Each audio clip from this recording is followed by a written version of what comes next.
Hey, and welcome back to another tutorial video. In this video, we will find out the best fraud prevention for online merchants by comparing Stripe Radar and SIFT.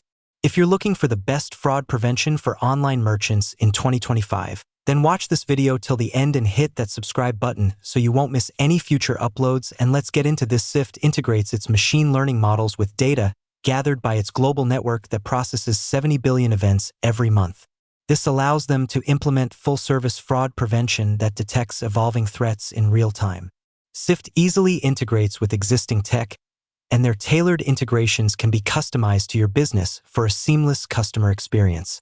They offer a wide range of services, including account defense, payment protection, dispute management, and content integrity tools.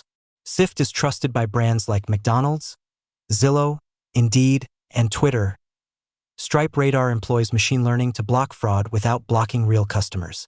Stripe Radar is built into Stripe, although you don't need to use Stripe to use this platform. Stripe Radar uses data from across Stripe's payment network to identify both recurring and evolving risks in real time. They also offer customizable rules for your business to optimize its services for unique challenges. Stripe Radar is trusted by brands like Fitbit, Kickstarter, OpenTable, Deliveroo, and Instacart.